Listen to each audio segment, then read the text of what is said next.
How do you feel about this? Having done this since you were like 12. Yeah. Well, to be honest, I never really appreciate how much discipline and hard work one has to put in as a singer until COVID times. Ironically, right? But I think because lockdown allowed me to be locked up at home and having nothing better to do, I began terrorizing my neighborhood and my neighbors on a daily basis, and sometimes, 2 to 3 hours a day, maybe more, depending on how invigorated I feel that day. And yeah, and I must say that it really made a difference. Well, at least for me, of course, when I review my own performances, I think the improvement is so small, but it was important for me because I begin to appreciate that when they say that a singer is like an athlete, it's really not just a joke. It truly is. You have to have the kind of discipline and motivation to do it every single day. You need to have certain rigid regimens. Like I'm not a very natural singer, so I have to do quite a lot of work in order to get my body warm up.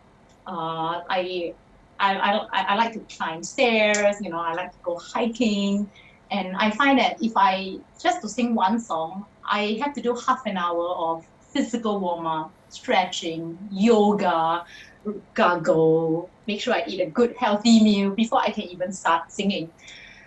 So I think COVID made me realize, oh, I actually have put in that much of effort in order to achieve the results that I desire. And Mm. there's really no shortcut to it. Yeah, but really, I think that the artists among us would agree that while it can feel like this kind of a burden that we are taking on, right? Especially when it's close to showtime and it still doesn't sound the way that it should sound. I feel that there's a bit of a meditative quality in this kind of daily regime, this kind of daily discipline. Yeah, and really, I feel that as much as seeking a performance career and what it comes with, as much as it can feel like a burden sometimes, I honestly don't know where I'll be without it, because I feel that I may just be getting into a lot of trouble doing all kinds of let's say not very wholesome activities, potentially illegal activities, if I didn't have this art for me to kind of pour my heart and soul into, just in pursuit of this limitless dream. Yeah, yeah. Well, yeah. In fact, let's. That's a very interesting comment, like I realized that sadly I never have any like interesting hobbies like, drink or smoke or even taking drugs is never alluring for me. And I keep wondering why. Yesterday maybe I had an answer. I was doing my 临时抱佛脚, trying Well, to I mean, we all do that. and the thing was I felt my brain literally getting flooded with endorphins. I was feeling higher and higher until my mom had to scream at me at 10 to say, you better shut up. Yeah, the Sec 4 kids are having exams now. What do you think you're doing? But I felt very happy, So I was thinking maybe that's the reason why I never had the urge to try some, I don't know, some altering drugs. Is it? Yeah, there was just no need to. well, Somebody you should know, pick up this. Yeah, and really, now that I'm teaching kids and teenagers myself, right, I feel that this is really the value of what we do as arts educators, They may or may not become full-time artists, I do have some kids that are now in university studying musical theater and classical music. Yeah, and I'm happy to be able to help them develop, to bring them on their journey up to that point. Yeah, but really, for the vast majority, I don't think the parents expect them to be professional performers, but it's something for them to kind of work towards and learn some kind of a life discipline and life lessons through the art of learning to sing and learning to perform well.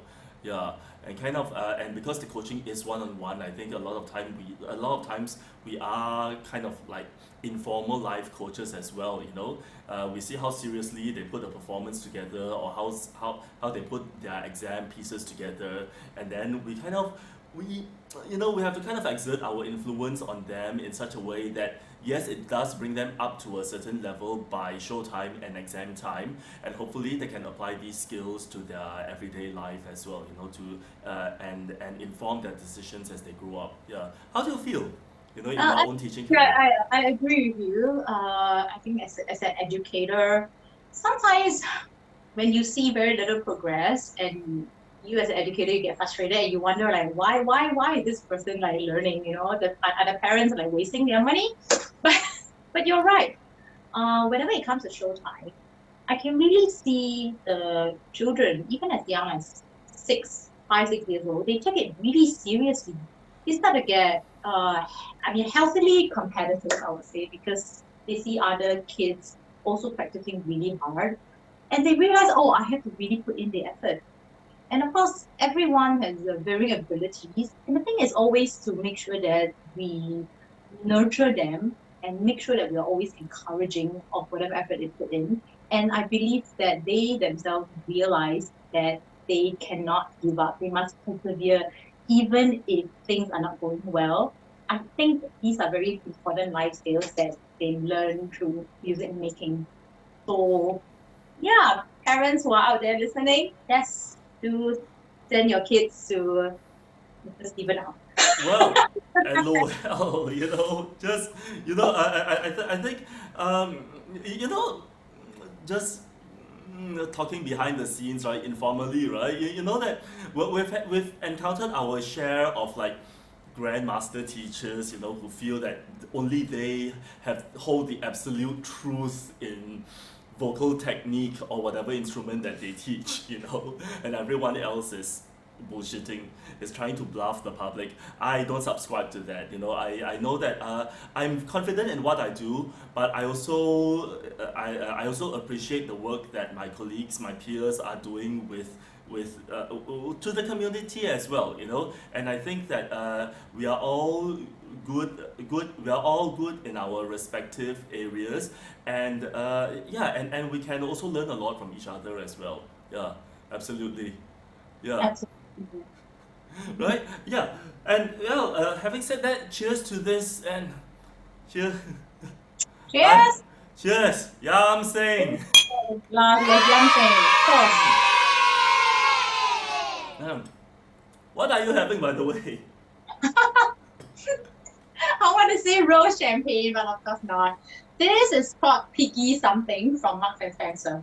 It's quite nice. The white grape juice plus raspberry. Right. I'm sure it's really I forgot nice. my wine. No problem. Go get it now.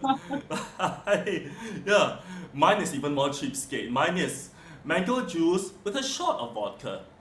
Yeah, Oh, okay. just whatever is left in my bottle because well, well, I'm just living by myself, so I'm the only one drinking from the bottle. Let's just say. I love Yeah. Mac. Well, any funny performance incidents that has happened, you know, like such as let's say you do a digital show and the computer falls on the floor. I think the funniest was the one that just happened at Pop Place. Oh my god. Uh, Yeah, oh, you know, we had so little time to plan for the concert. Everything was just completely improvisational. And I remember, you know, you wanted to do your last song from Eurovision, right? all right, right. So singing the COVID blues, yeah, we Yeah, did that earlier this year, right? In June, July, was it July. around Oh, June? Zoe, I think it was July. Yes, yes. Yeah. So Zoe was also performing with us, so she knows all the funny, you know, backstage stories. Yeah, so it was hilarious. I thought, like, you didn't tell us you're gonna wear all this like leopard skin suit, and I just thought, oh, okay, we have a jungle theme. Let me also appear in a jungle suit, and the three of us just started like prancing around and doing all the things that kids really shouldn't be seeing. And Yeah, and everything was just completely unplanned. We didn't choreograph, nothing. It was one of the best items, I must say. I had great fun. Yeah, I have to say that I've always wanted to be Beyonce with Kelly and Michelle dancing next to me. Yeah. Yes. I wish I wish we had a little more time to kind of like strategize. I'm all for improv, but then I also had high notes to sing, and then and also then in the moment, our tech operator Hawk, he decided that the music was a little overpowering, so he turned the volume down. So between the soft accompaniment music and then the two of you dancing next to me, I was rather disoriented, and then I missed a line. I forgot the second last line, and then I just sang the high note where the second last line was supposed to be. And after holding that last note for as long as I could, and then I heard the music still going on. So I wondered what happened there, and then I had to sing the high note all over again. I know. Yeah, I know we yeah. did you terribly because we were all over you and you couldn't see the camera. And at one point you were like, okay, guys, enough, get out. Yeah, Yeah, yeah. No, I was trying to do a Madonna thing where she was like slapping her backup dancers around. I mean, intentionally, of oh my course. gosh, thank you very much, guys. Yeah, Blonde Yeah. Ambition 1991 World Tour. That is an amazing concert. I'm sure you can search it on YouTube nowadays. Yeah, it made Madonna Madonna. Yeah. Speaking as a lifelong Madonna fan, I had a little girl, 12 years old. I asked her to try out "I Will Always Love You" because she has the type of a voice. Yeah, so anyway, I thought no harm trying out lah, and then we just started talking about Madonna, and she said, "Oh, Madonna and Whitney are about the same age." Yeah, Madonna is slightly older, and she said, "Oh, I thought that Madonna is actually much younger than Whitney, because Madonna is still releasing albums now, whereas Whitney has retired a long time ago, and well, she's no longer with us, sadly. Yeah, and that really speaks to her how hard she works, and how smart she is in keeping herself relevant throughout so many decades. Yeah. Okay. Well, on this note, right? Let's do a little game. Yeah, and I use the term game very loosely. If you have seen my previous video, yeah. So we're gonna watch a video, and we're going to discuss it. We'll have you share your thoughts about it, while the video is playing and after the video has finished playing as well. After that, we'll do a short audience Q&A, yeah, before Lowell entertains us with her own number. Okay, so on this note, we are going to watch a scene from Killer Karaoke, the American version. This is a TV show that started in Japan and apparently has quite a few international franchises already. Okay, alright. And so, yep, I think that it's very entertaining, of course, that's why I chose it. And I think it's fantastic for a good example on how to handle stage fright, shall we say. Yeah, okay, so without further ado, this is Killer Karaoke. Saying these boots are made for walking. Give it up for Darcel Hoover. Killer Karaoke, start!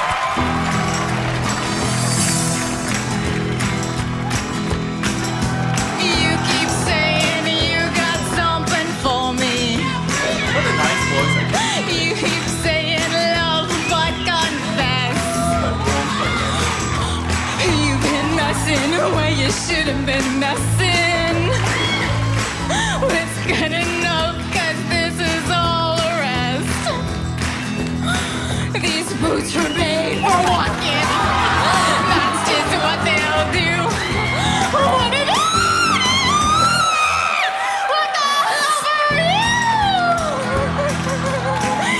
Enjoying when you wanna be You actually truthing. maintained that composure quite well, I thought. You think honor when you're not offense.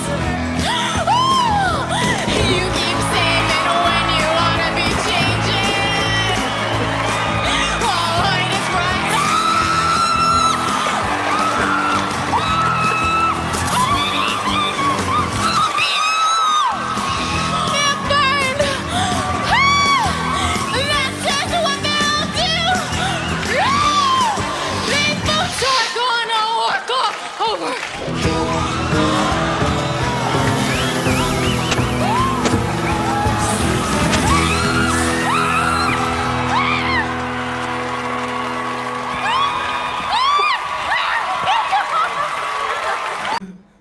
Alright. Oh my god.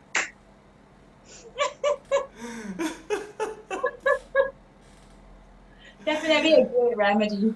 As a performer with 30 years of experience, what are your thoughts about it? Fantastic. I'm going to try out on my kids one day. And anyone who wants to get rid of stage fright, highly recommend it. Yeah, and a very efficient way to get the high notes out. Yeah. You know, whether it's nice or not, we can still refine that, but get them to hit those high notes first. I like that. I'll bring all of them to the zoo. Can you imagine, like halfway through the lesson, right? We kind of reach behind the piano and pull out a snake, and then, the high C no problem, high E no problem. Can sing Queen of the Night already. Where can I get a toy python? Maybe a live one. Well, it's Halloween period. No better time to buy these props now. Yeah, but I have to say, right, I've seen many of these videos. There are some of them that they tie balloons to their bodies and have them like walk through a maze of cactuses.